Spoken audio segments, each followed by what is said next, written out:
KJM Max, and we took that conversation that we finished the previous segment and brought it into the break and started finding other names of players who we think in the NBA are box office, like top 5, like you would want to see.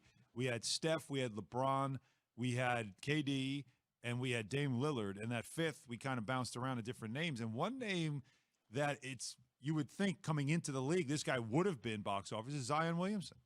The problem is, I'd love to go see him play if only he'd play. He's just always injured, man. But I never felt like that, though.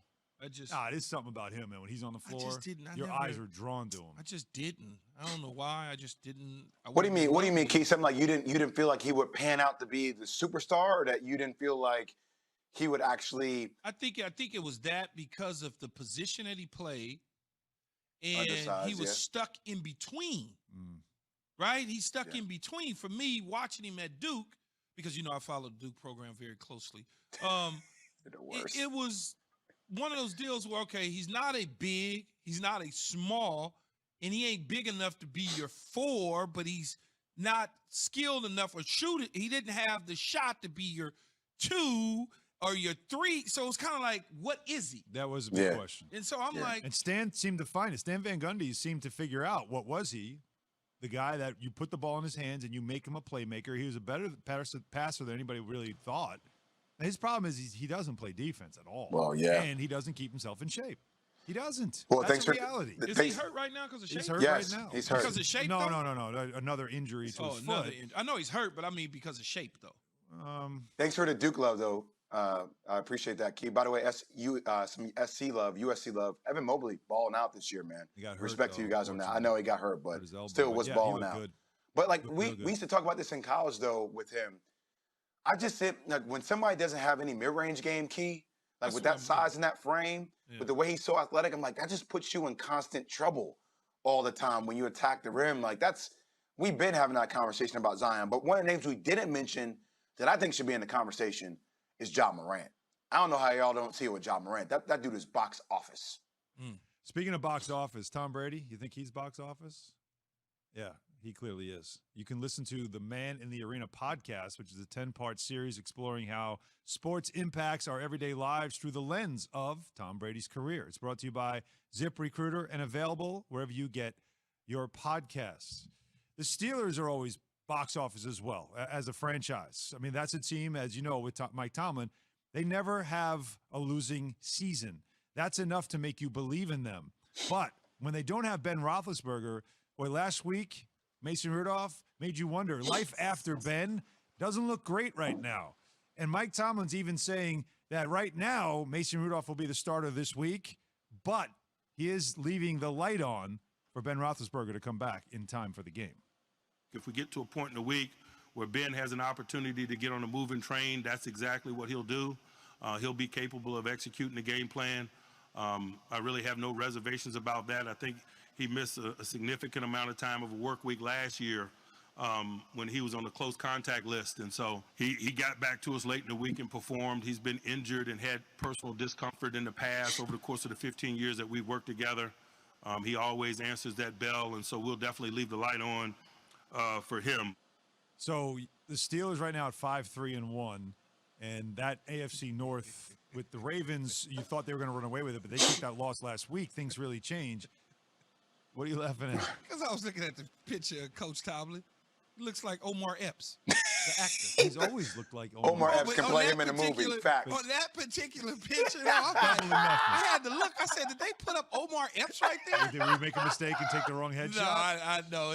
Can we see that headshot real quick? Is it possible to put Omar that up Epps one more better time? play Mike Tomlin in the movie. He better play him, Keith. Yeah, and there should be. Yeah, there it is. Why does he look surprised? If that doesn't look like Omar Epps, I don't know who does. He looks absolutely surprised. But, all right, so clearly Tomlin's saying we really, really need Ben to come back. And this is a franchise that was thinking about moving on from him last year before they worked out the contract. Yeah. They trade for Dwayne Haskins. You think maybe he's the future. Mason Rudolph clearly isn't the future. Where is Dwayne Haskins, first and foremost, in this picture? And where do the Steelers go after Ben Roethlisberger is, his career finally does come to an end? I sat here for the last hour and a half, and I've been kind of thinking about why Mason Rudolph and not Dwayne Haskins, and I came up with a couple theories.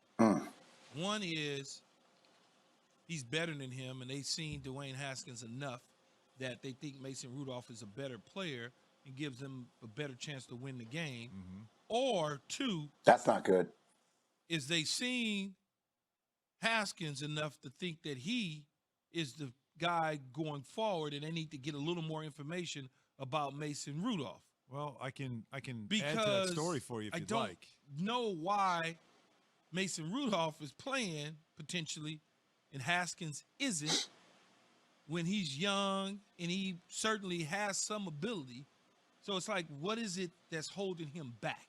Well, there was a report. Yeah.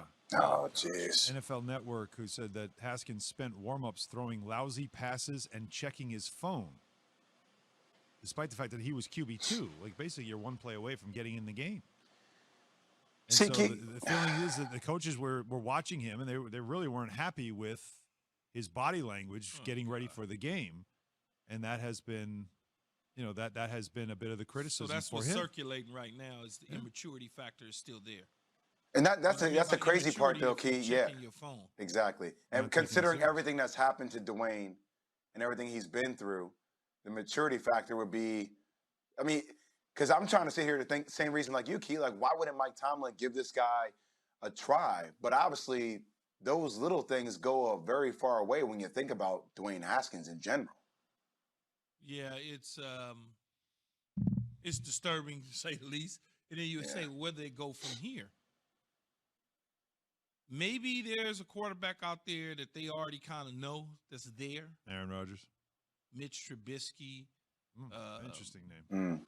Guys on 1-year expiring contract type deals that they may be able to poach. Aaron Rodgers, for instance, out of the conference. NFC, AFC, so that's an easy deal.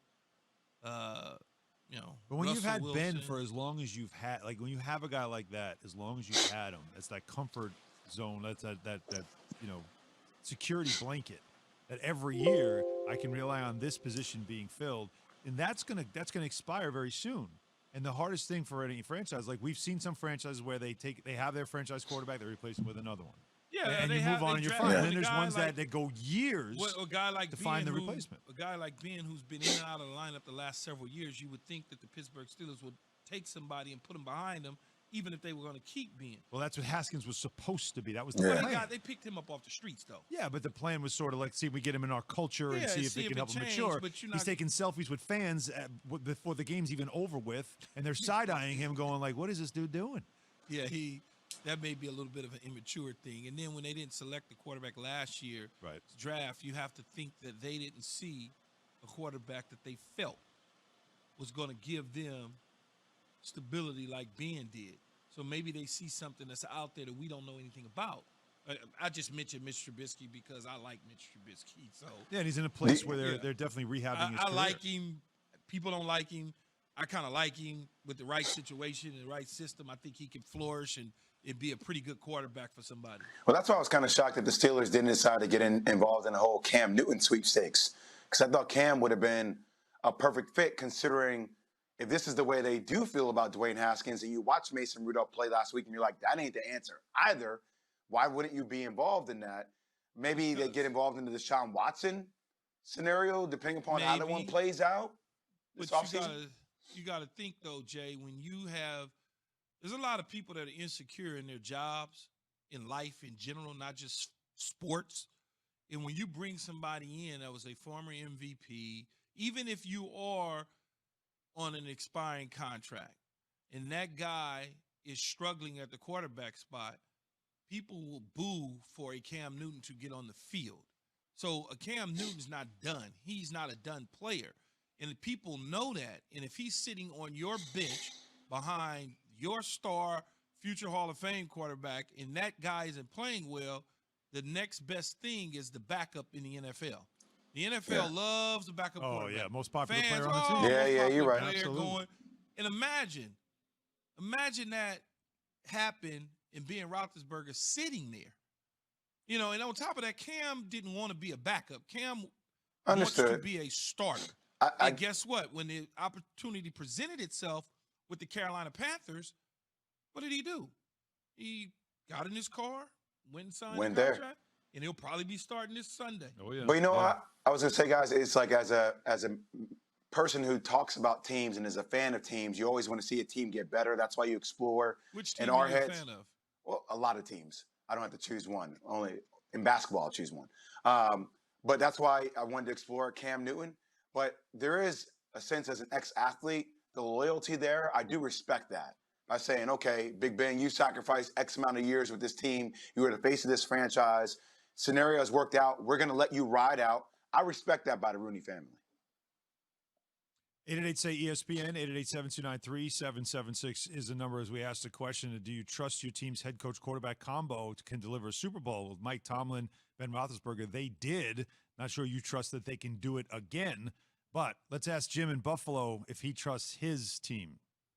Jim. Uh-oh. Absolutely, I trust Jim. Brandon Beane and McDermott and Allen to do this job. They never break rank. They support each other. You know, it's really it's a team effort. And not to say that Allen doesn't fall back into bad habits now and again, like in that playoff game when he got sacked for like 30 yards. But, you know, he's a good, talented player. And as far as falling out of love with who you got, it's so easy whenever you have all these collegiate players being showcased every Saturday, and guys like Mel Kiper Jr. putting up these mock drafts about where this guy should go and where that guy should go, and you know, the fans grab onto that, and it's got to be horrible for a GM to manage. Well, the thing is about this year anyway, and thanks, Jim, for the call. And that's for the Bills. Yeah, I would think there's a lot of trust in the trio that you mentioned, the front office, the coach, and the quarterback. How rare is that trifecta to have trust in all three pieces? But, you know, this year's draft doesn't have that. Like last year, it was 5 guys we were all going crazy about. You don't have that this year. So if you're a team in search of a young quarterback, this ain't the year. Yeah, Sean McDermott has turned things around because I thought he should have been run out of town when he first got there. When he pulled the bench Tyrod Taylor for Nathan Peterman, I was like, yeah, he don't know what he's doing. But then eventually Brandon Beane, which is a good friend of mine, the general manager, eventually got it turned around and got it going in the right direction. They picked up Stephon Diggs, and Josh Allen has been a different quarterback ever since then. Let's ask Diana Rossini what she thinks about trust when it comes to front offices, quarterback combos, and also what's going on in Pittsburgh, among other things, in the NFL. But first, we've got SportsCenter.